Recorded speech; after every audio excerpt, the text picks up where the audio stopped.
And some people might disagree with me, but I think the US has the best and most beautiful geography on Earth. And it really is a rare opportunity to have such a famous and incredible natural wonder like the Grand Canyon all to yourself. This is the American Southwest. The American Southwest is arguably the most fascinating region of the entire country, containing some of the most spectacular natural and cultural sites on Earth. My Southwest road trip begins in the Nevada desert on America's loneliest highway. After overnighting in Ely, I'll visit Great Basin, Pioche, and the Cathedral Gorge before exploring the region of St. George, Utah. I'll then side trip to the Grand Canyon before exploring the region of Kanab. From there, it's on to the Bryce Canyon and Dixie National Forest before traveling to Capitol Reef and Arches via the spectacular Grand Staircase Escalon. For the last leg of my journey, I'll visit the town of Price and the sights of northern Utah before ending my journey back in Nevada.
We're traveling on America's loneliest road through the middle of nowhere, Nevada. We're right above the town of Austin, and behind me is its famous Stokes Castle. I've been here before, so I don't know if we're going to walk around the town, but we wanted to stretch our legs a little bit.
Chyba byli Freemasony.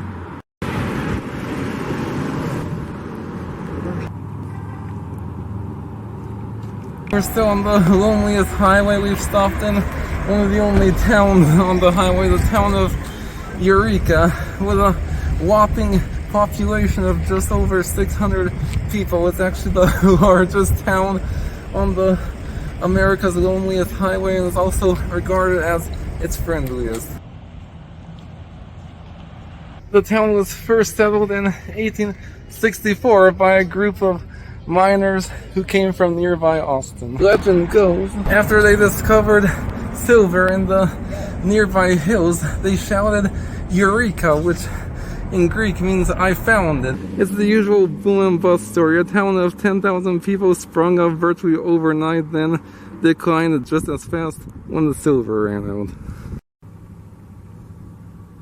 Right there's its famous opera house, built in 1880. Yeah, in these small rural towns, these were often the only source of entertainment.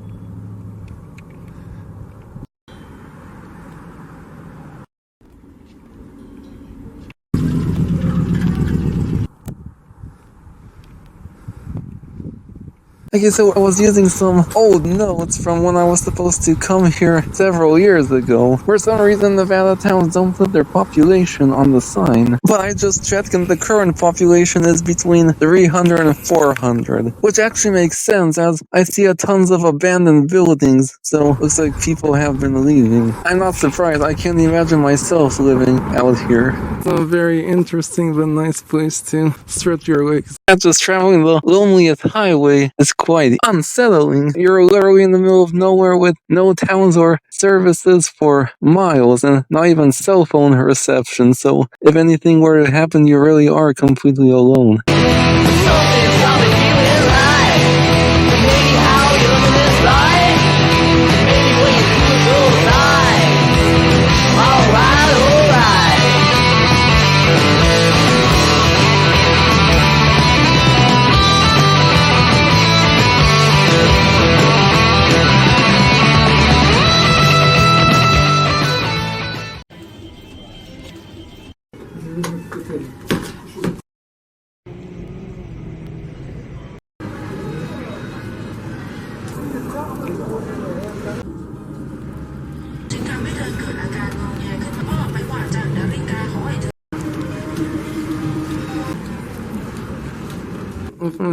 Tak jak na Malcie, co też były artefakty.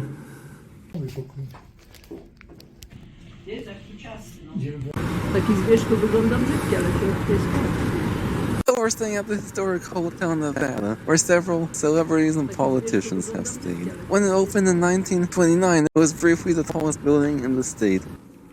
I can't tell you how happy I am finally back in civilization. Yeah, my dad said that this area is a really large copper pit mine, and there's also a copper mine here that's actually owned by a Polish company. These days, the raw copper is trained up to Seattle, then from there boated to Japan, where it's smelted.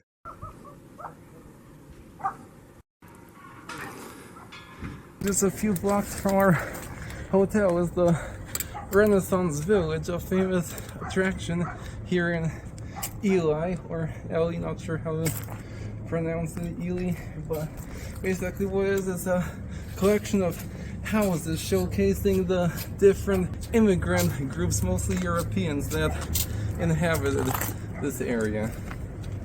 Economic tańcu publik. chyba bilet się kupywało na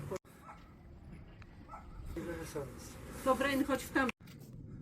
Hotele są.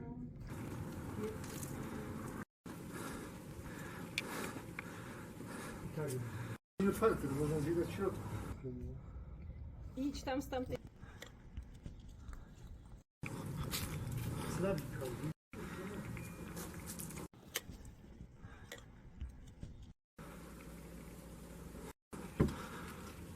Spanischhaus.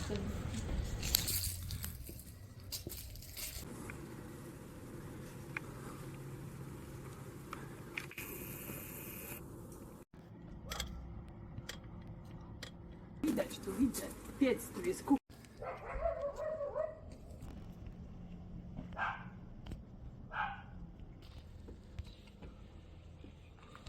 Minera.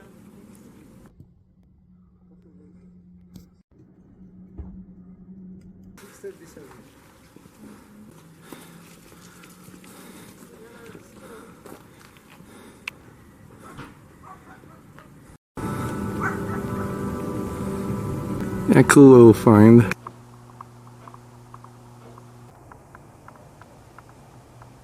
Fucking nasty, creepy crawlies are out today. Gdzieś to nie ma wielkich sprzętów. Nie tyle co tam. Dużo ładnie. Co zrobisz? Się przypomina na tak. Nie jest spooky. In the 1870s, the nearby mining town of Ward commissioned Italian stonemasons to build a series of ovens which would be used to prepare charcoal for the nearby smelters. The ovens replaced a far less efficient system of producing charcoal. They were in operation for just 3 years before being decommissioned due to depleted ore deposits and timber. They will later serve as shelter from bad weather and hideouts for stagecoach bandits. This is the Great Basin desert, though some argue it's not actually a true desert. Nevada is also said to have more mountain ranges than any other place in the world. Over 200. Most of them are small like this, and these are also debatable as to some of these can in fact be considered mountain ranges. While others, like the ones that make up the Great Basin National Park, contain spectacular natural wonders and features not typically associated with Nevada. This includes the world's oldest living tree, the bristlecone pine, and Nevada's only glacier, and its only limestone cave.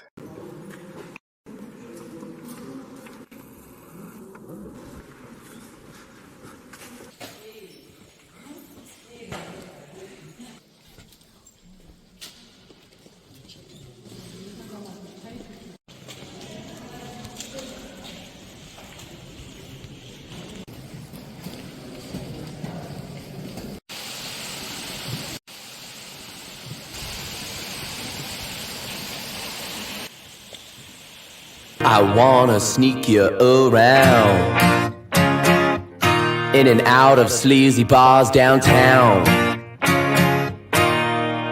wear you out and shake you down. Pioche is Eureka.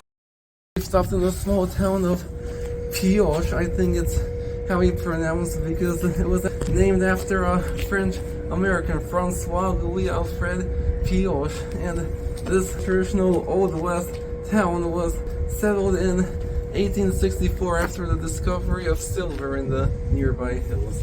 However, attacks by hostile Indians quickly led to its abandonment, and the town was recolonized in 1868. By 1870, it had grown to become one of Nevada's most important mining towns.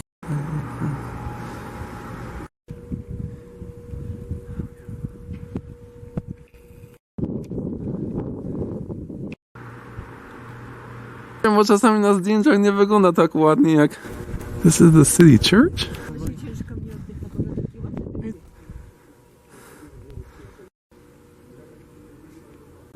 To na Halloween porobili.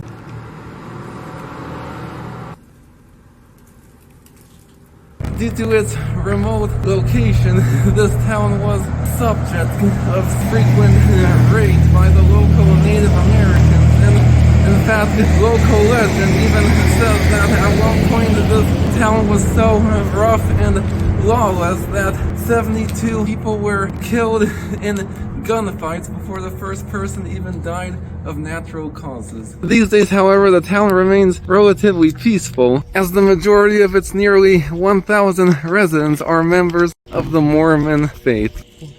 Well, I'll keep you out for days and days and days and days and days, stumbling around in a drug-induced haze. I'm digging on you. Taki piasek twardy miałem. Zdjęcie, co tam łazisz? Chodź.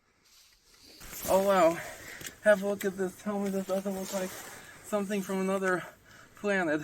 This is Cathedral Gorge. This bizarre looking landscape formed over tens of millions of years and is actually the remains of what was once the bed of a freshwater lake. This is the result of a fascinating geologic process known as differential weathering.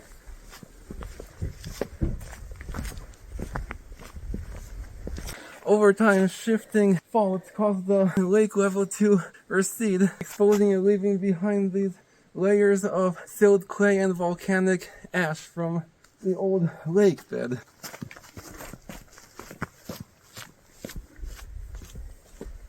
and over time the softer layers eroded away in that process known as differential weathering, leaving behind the harder layers, creating this bizarre alien-looking landscape.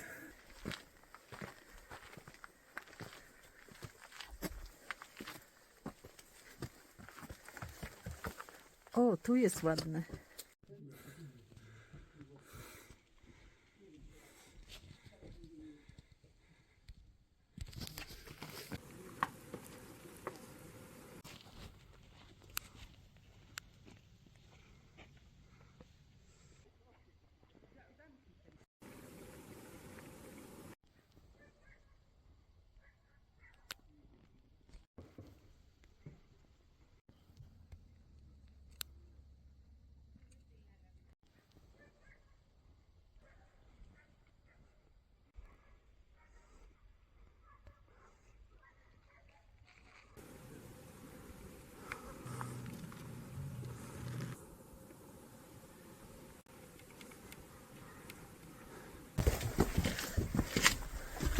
Well, look at this sort of spot we're in right now is what's known as a slot canyon. Yeah, they're really neat.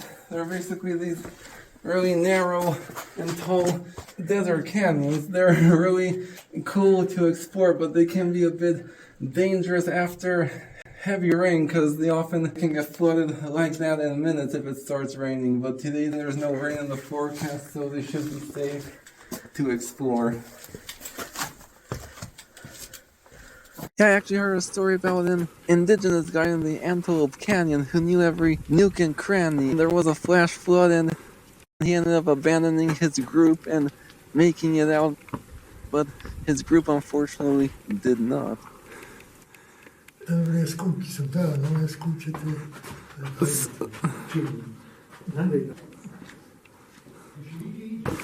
Yeah, they have all these zigzags and arms. It's pretty easy to get lost in these places.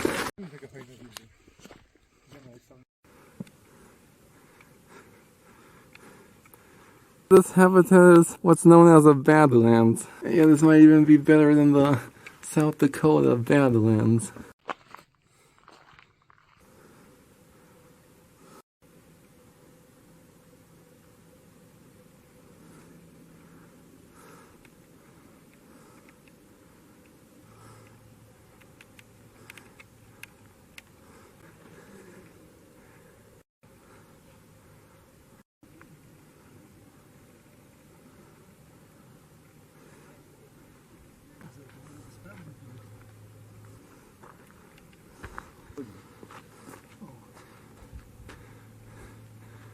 What you do?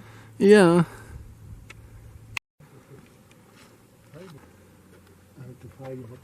Yeah, it's maybe one of the few canyons that looks better from the bottom than from the top.